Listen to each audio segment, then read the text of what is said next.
जीवन में जब भी पुण्य करने का मौका मिले छोड़ना नहीं चाहिए। आज से पितृपक्ष चालू हो गया। आज से क्या चालू हो गए? पितृपक्ष। आज से आपको क्या करना चाहिए?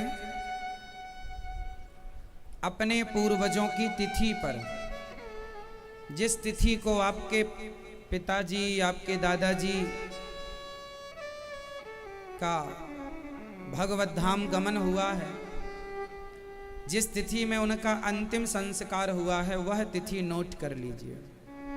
उस तिथि पर उन्हें श्राद्ध करना चाहिए। श्राद्ध का अर्थ है श्रद्धा से दिया हुआ दान। उन्हें जल दान करना चाहिए। उनके नाम से भोजन निकालना चाहिए। उन्हें भोग, भगवान जी को भोग लगा के उनका एक अलग थाली पर भोजन लगाकर, और उस भोजन को फिर गाय को या कुत्ते को या कौवे को खिलाना चाहिए। जो हम पितरों के लिए भोजन निकालते हैं ना, आप उनको भोग लगा दें।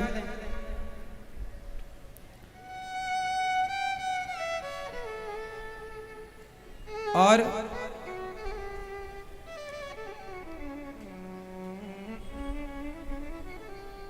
हम जो भी आज से अपने पूर्वजों के लिए अन्न निकालिएगा, घर में खीर पूड़ी जो भी आप मिष्ठान बनाएं, निकाल कर पितरों को भोग लगाइए। और पितरों के नाम से जल जरूर छोड़िएगा, जल दीजिएगा।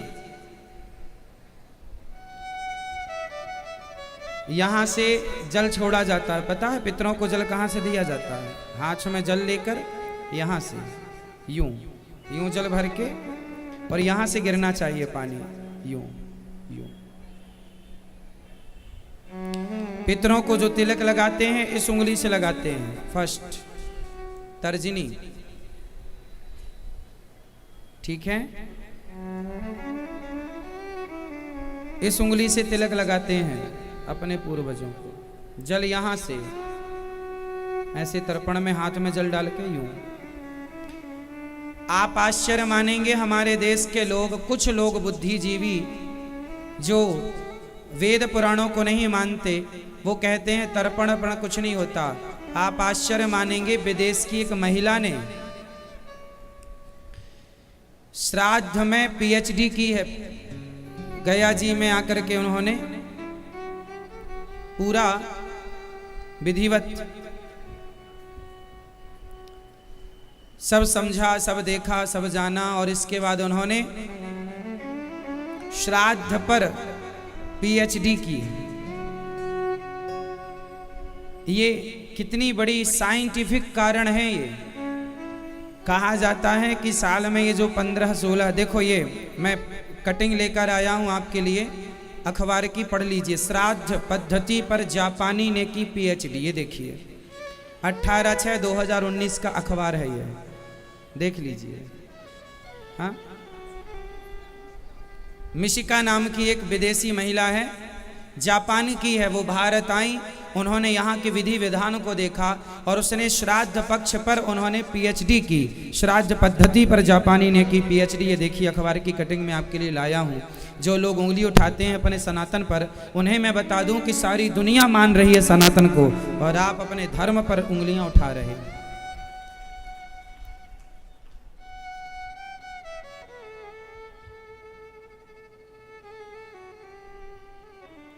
तो हमारी संस्कृति सर्वश्रेष्ठ संस्कृति है। हमारा धर्म सर्वश्रेष्ठ साइंटिफिक है। हमारी सारी पद्धति, सारी चीजें, कोई मन गढ़ंत नहीं है। इसलिए आप लोग अपने, अच्छा जैसे आपके पिताजी को भगवान के घर गए 3 साल हो गए, तो 3 साल बाद आप उनका तर्पण करें, श्राद्ध करें, गया जी करें। अब आप, कई लोग सोचते हैं कि अभी तो माँ जिंदा है। अरे पिता तो 3 साल हो गए ना, तो पिताजी का कर दो, जब माँ जाएगी तो माँ का 3 साल बाद करना। कई लोग इतने आलसी होते हैं, दोनों का एक साथ करे आएंगे, दोनों का एक साथ भी करे आए, वो भी अच्छा है। पर आपके पिताजी चले गए हैं तो 3 साल हो गए उनको। 3 साल के पहले नहीं होता, पर 3 साल के बाद तो फिर आप 4 साल में भी, 6 साल में भी, 10 साल में भी कर दें कोई आपत्ति नहीं, पर 3 साल हो गए हैं तो कर लेना चाहिए। भले माँ जीवित है तो अच्छा है, माँ जीती रहे। जब माँ जाएगी जो माँ का बाद में 3 साल बाद होगा। तो हमें पूर्वजों के लिए इस श्राद्ध पक्ष में हम पहली रोटी गाय को भोजन कराएं। जो पितरों को भोजन निकालते हैं, उसके भोग लगाने के बाद वो भोजन गाय को खवाएं। गाय की रोटी अलग निकालें, चींटियों को दाना अलग डालें पितरों के नाम से, और कुत्ते को रोटी खवाएं, है ना। घर में जब पितरों की तिथि आए तो ब्राह्मणों को बुलाकर ब्राह्मणों को भोजन प्रसादी पवाइए, और ये सबको करना चाहिए। बाप, यदि आपका पिता जिंदा है तो बेटे को नहीं करना है, बाप ही करेगा। घर में पिता है तो पिता ही करेगा। जब तक बाप जिंदा है तो श्राद्ध इत्यादि का कर्म बाप ही करता है, पिता ही करता है। और एक बात और सुनो, जैसे लोग कहते हैं ना कि हमारे बड़े भैया पिंडदान करे आए हैं, श्राद्ध पक्ष वो कर रहे हैं। सुनो, यदि आप 3 भाई हैं, उदाहरण समझिएगा, यदि आप 3 भाई हैं और तीनों अलग अलग रहते हैं, बंटवारा हो चुका है, तो तीनों को करना चाहिए। यदि आप संयुक्त रहते हैं एक साथ तो बड़ा कर सकता है। अब जैसे तुम्हारा पिता नहीं है और तुम 3 भाई हो, बड़ा अलग रहता, छोटा अलग और छोटा अलग, तो फिर सब तीनों लोग करो। गया जी में भले एक जन चला जाए, चलता है, पर घर में जो पितृपक्ष के जो भोजन निकालना, उनके नाम से दीपक जलाना, उनके लिए तर्पण करना, जल देना, ये तीनों कर सकते हैं। बड़ा करे, मझला करे, छोटा करे। अब न्यार अलग अलग हो गए हो ना, तो अब सबका अलग अलग है भाई। तुम्हारा किया तुम्हें मिलेगा, उसका किया पुण्य। पितरों को पितृदान तर्पण करने से पुण्य की प्राप्ति होती है, और हमारे जल से, हमारे इस प्रसाद से उन्हें तृप्ति मिलती है। अब आप साइंटिफिक पूछ लें, महाराज जी यहाँ हमने उनको पिंडदान किया, वहाँ उनको कैसे मिल जाएगा? अरे भाई, आज का तो लॉजिक देना पड़ेगा ना, साइंस का युग है। तो उदाहरण समझो, आप किसी के खाते में पैसा भेजते हैं, आपका कोई व्यक्ति विदेश में रहता है, माना कि अमेरिका में, अब उसके खाते में आपको पैसे भेजना है, कैसे जाएगा? आप उसके खाते में डाल दो यहाँ पर, वहाँ पर पहुँच जाएगा। हाँ या ना? बोलो हाँ। यहाँ से भेजा हुआ पैसा उसके खाते में मिल गया ना। और सुनो, वो पैसा नहीं मिलेगा जो आपने भेजा है। यदि यहाँ से यदि आपने रुपया भेजा है, पैसा, तो वहाँ उसे डॉलर ही मिलेगा। अमेरिका में है तो वहां उसे रुपया ना मिलेगा। क्यों जी? वहां उसे वही नोट नहीं मिलेगा जो नोट आपने डाले कि यही नोट जस का तस चला जाए। वहां उसे वो मिलेगा जो वहां उसे आवश्यकता है, अर्थात वहां की जो करेंसी है, वहां का डॉलर है, पाउंड है इत्यादि, जो हर देश का अलग अलग सिस्टम होता है, वो मिलेगा। उसी तरह आपने यहाँ पिंडदान किया कि आपके पूर्वजों के नाम से, तो आपके पूर्वज अभी वर्तमान में जिस समय, जिस योनि जहाँ हैं, उन्हें जिस चीज़ की ज़रूरत है उस रूप में वो पिंडदान उन्हें प्राप्त हो जाएगा। आपका किया हुआ यहाँ उन्हें उस रूप में मिलेगा, अभी उनको जिस रूप में जहाँ उनकी आवश्यकता है। ठीक है, मिलता है। इसलिए अपने पूर्वजों के लिए भागवत जी सबसे उत्तम साधन है। आप कुछ ना कर पाए, कुछ ना करा पाए, तो केवल भागवत जी की पोथी करा लीजिए। भागवत जी में एक 6वें स्कंद का आखिरी अध्याय, 6वें स्कंद का अंतिम अध्याय है। यदि उसका पाठ करके कोई अपने पितरों को जल देता है, पिंडदान करता है, तो उससे ही उनकी सदगति हो जाती है। भागवत जी की ये महिमा है। इसलिए जब भागवत जी का संपूर्ण पाठ कराते हैं तो सब कुछ हो जाता है। इसलिए भागवत जी की पोथी अपने पूर्वजों के लिए आप लोग करा सकते हैं। अभी 13 तारीख से यहाँ पोथी पाठ बैठेंगी, आप लोग भी अपने पूर्वजों के लिए आप कर सकते हैं, करा सकते हैं। जो आप अपने पूर्वजों के लिए ये 15 दिन 16 दिन अपने पूर्वजों को दीजिएगा। अब 16 दिन में एक दिन वो जो आपकी तिथि आएगी, एक ही दिन रहा,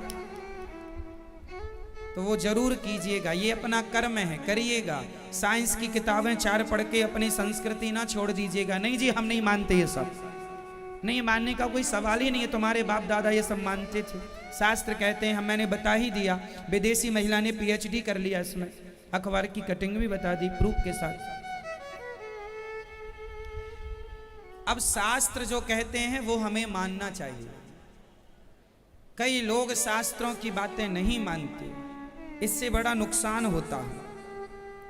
आपके पूर्वज अभी देखो पता नहीं चल रहा है, लेकिन पता तो चलेगा कि हमने जो किया है नहीं किया है। इसलिए आप एक अच्छे पुत्र होने के नाते, आप एक संस्कारी पुत्र होने के नाते अपने पूर्वजों का ऋण, और कुछ ना कर पाओ तो एक रोटी तो गाय को खवा ही सकते हो ना अपने पूर्वजों के लिए। इससे क्या नुकसान हो रहा है?